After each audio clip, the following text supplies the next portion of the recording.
I kept being aware that people were just seeing me as a 4-year-old. And so that made me feel, this is kind of comical in a way. I felt frustrated. I felt like I was a teenager or an adult. So when people would talk to me like I was 4, I had this awareness that I had wisdom or knowledge or light or capability, however you want to say it, that was way more than just what was obvious to the eye on the outside. And so I remember walking around going, gosh, is this all there is to this life? Is the cosmic joke on me?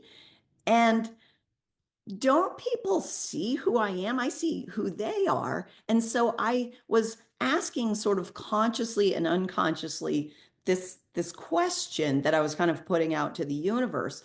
And I actually got an answer to that same year because I was walking in the garden and I stepped on a bee. The bee stung me and I went into anaphylactic shock.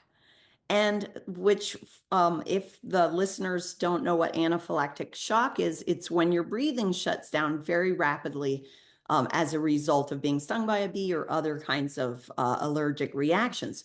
So, luckily, my mom and my sister saw what was happening. They grabbed me, threw me in the car, and then my mom was driving as fast as she could to the hospital in this little New Zealand village.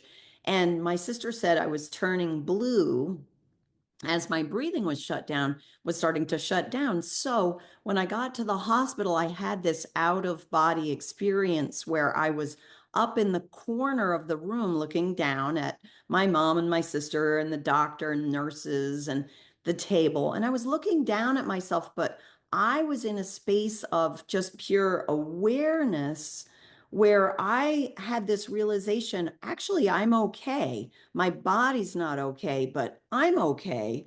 And I was in this space where there was no judgment of it. There was no fear in that moment of awareness that's out of time and space. But I had this awareness that I'm really okay. I'm really actually free.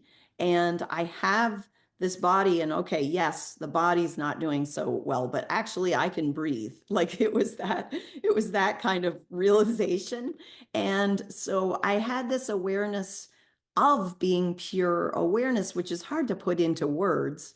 I mean, I'm trying to put it into words, but it's kind of an experience without words. But nonetheless, so you still try to put it into words what that experience is like, but it's like an experience of total freedom and just being infinite or having no bounds. Um, and so I had this awareness, I can stay, I can go.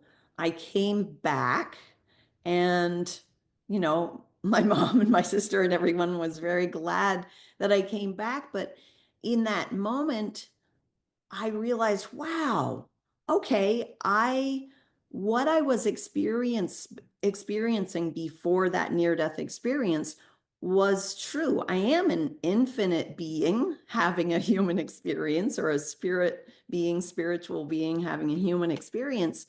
And so for me, it was like a celebration that perhaps and a celebration and an awareness, it inspired me, you might say, to want to help others to see that they're bigger and brighter and more capable than they might just think, and that there's way more to this life than just what we're told and what we're given through our training, through our school training and professional training. There's way more going on. And I think it brought me a lot of joy. I remember when I was a kid, I always had a really good sense of humor and I felt a lot of joy. I think that the experience made me feel joyful, even though I experienced PTSD in my own way as a result of the experience too. So, but when I after I woke up, or after I came back to my body and I described the experience to my mom and to my dad and my sister, after that, in some ways, as a 4-year-old, I didn't think the experience was anything very significant because still there was that part of me going, well, everyone has access to this, really, you know? And I thought that doesn't everyone have access? Doesn't everyone know that they are infinite? And so it took me a while to realize, well, not everybody knows that because only because they've forgotten that.